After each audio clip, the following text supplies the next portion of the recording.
வணக்கம். நான் சுதர்ஷன் மகேஷ். சமீபத்தில் இண்டி அலையன்ஸினுடைய கூட்டம் தில்லியில் நடந்தது. ஸோ அது கூட ஒரு பெரிய சர்ச்சையாச்சு. முதல்வர் ஸ்டாலின் அந்த கூட்டணிக்கு தான் போயிருக்கிறாரு, கூட்டணியில் கலந்துக்க தான் போயிருக்கிறாரு, அந்த கூட்டத்தில் கலந்துக்க தான் போயிருக்கிறாரு. அதற்கப்புறமா தான் வந்துட்டு பிரதமரை சந்திக்கிறதுக்கு நேரம் கேட்டார். பிரதமரும் பெருந்தன்மையோடு சந்திக்கிறதுக்கு நேரம் கொடுத்தார் அப்படின்ற மாதிரியான விவாதங்கள்லாம் இருந்தது. ஸோ அந்த கூட்டணியில் அந்த கூட்டணியினுடைய கூட்டத்தில் பல விஷயங்கள் பேசு பொருளானது.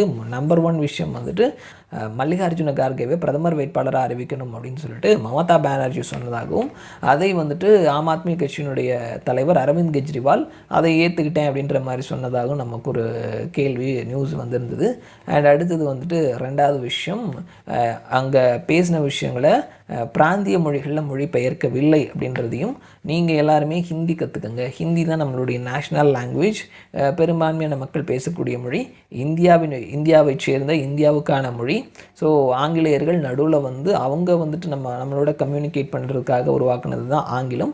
ஸோ அதை நம்ம பிடிச்சி தொங்கணுன்ற அவசியம் கிடையாது. இந்தியர்களாக இருந்தாங்க, இந்தியர்களுக்குள்ள கம்யூனிகேஷன் பண்ணுறதுக்கு ஹிந்தி மொழி தேவை அப்படின்னு சொல்லிட்டு இந்த இந்திய அலையன்ஸுக்கு ஆணிவேராக இருந்து எல்லாத்தையும் ஆர்கனைஸ் பண்ண பீகாரினுடைய முதல்வராக இருக்கக்கூடிய நிதிஷ்குமார் சொன்னார் அப்படின்னு சொல்லியும், அதுவும் குறிப்பாக வந்துட்டு இந்த ஒரு விஷயத்தை திமுகவை சேர்ந்த டிஆர் பாலு கிட்ட தான் ரொம்ப ஒரு காட்டமாக சொன்னார் அப்படின்ற ஒரு விஷயமும் பெரிய ஒரு பேசு பொருளானது.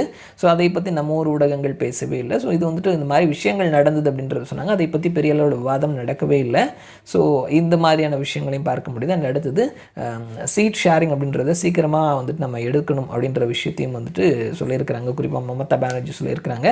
அதே கூட்டத்தில் அகிலேஷ் யாதவ் இந்தி கூட்டணியில் எல்லாருமே ஒன்றா சேர்ந்துருந்தாங்க அப்படின்னா எல்லாத்தையுமே ஈஸியாக வீழ்த்திடலாம், நாம் கண்டிப்பாக ஒற்றுமையாக இருந்து வீழ்த்துறோம் அப்படின்ற மாதிரி சொல்லியிருக்கிறாரு. இதே அகிலேஷ் யாதவ் தான் 5 மாநில தேர்தல் நடந்துட்டு இருக்கும் பொழுது எங்களையா கூட்டணியில் சேர்த்துக்க மாட்டீங்க, எங்கள் தொகுதி எங்கள் மாநிலத்துக்கு வாங்க, நான் பார்த்துக்கிறேன் அப்படின்ற மாதிரி காங்கிரஸை எதிர்த்து சொன்னார். அத்தோடு மட்டும் நிற்காமல் காங்கிரஸுக்கு எதிராக புதுசாக ஒரு கூட்டணியும் வந்துட்டு அவர் அனௌன்ஸ் பண்ணிவிட்டு இதில் வந்து சேர்றவங்க சேரலாம், பிஜேபியும் காங்கிரஸும் ஒன்று தான், இவங்க 2 பேரையும் வீழ்த்த வேண்டியது நம்மளுடைய கடமை அப்படின்றதெல்லாம் சொன்னார்.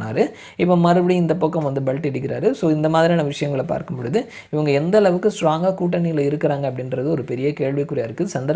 சந்தர்ப்பத்தின் பேரில் வேறு வழியே இல்லை அப்படின்றதின் பேரில் தான் இவங்க எல்லாருமே வந்துட்டு ஒன்று சேர்ந்துருக்கிறாங்க அப்படின்றத நம்மளால் பார்க்க முடியுது. ஸோ இன்னொரு பக்கத்தில் இந்த சீட் ஷேரிங் அப்படின்ற ஒரு விஷயத்தை மமதா பானர்ஜி ஆல்ரெடி முடிச்சுட்டாங்க அப்படின்றதையும் சொல்கிறாங்க.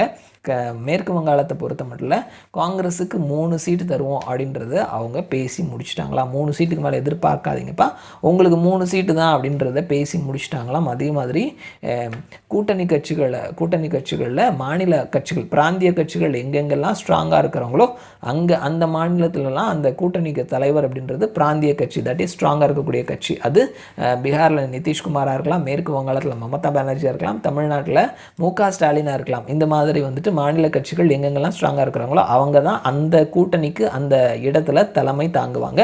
அவங்க சொல்கிறத கேட்குறது தான் காங்கிரஸுக்கான சரியாக இருக்கும் அப்படின்றத சொல்லியிருக்கிறாங்க.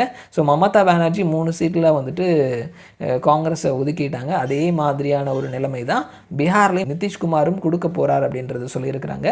இன்னொரு பக்கத்தில் தமிழகத்தில் வந்துட்டு 5 சீட் அப்படின்ற மாதிரியான பேசு பொருளும் வந்துட்டு சொல்லியிருக்கிறாங்க. ஆனால் அது இன்னும் ஃபைனலைஸ் ஆகலை, அவ்வளோதான் கொடுப்பாங்க அப்படின்றதையும் சொல்லியிருக்கிறாங்க. ஸோ இப்படியாக வந்துட்டு சீட் ஷேரிங்லேயுமே வந்துட்டு அந்த பிராந்திய கட்சிகள் அவங்களுடைய கைகளை ஓங்குவதற்கான வாய்ப்புகள் நிறையவே இருக்குது அப்படின்றதையும் பேசுகிறாங்க. ஸோ இப்படியாக நடந்து முடிந்திருக்குது இண்டி அலையன்ஸினுடைய தில்லி கூட்டம். ஸோ அடுத்து இவங்களுடைய கூட்டம் என்னென்ன விஷயங்கள் பேச போகிறாங்க, சீட் ஷேரிங்கிறது 20 நாளைக்குள்ளே முடிக்கணும் அப்படின்றத சொல்லியிருக்கிறாங்க. பார்க்கலாம் என்ன நடக்குது அப்படின்னு சொல்லிட்டு மறுபடியும் நான் உங்களை இன்னொரு வீடியோவில் சந்திக்கிறேன். அது வரைக்கும் நன்றி.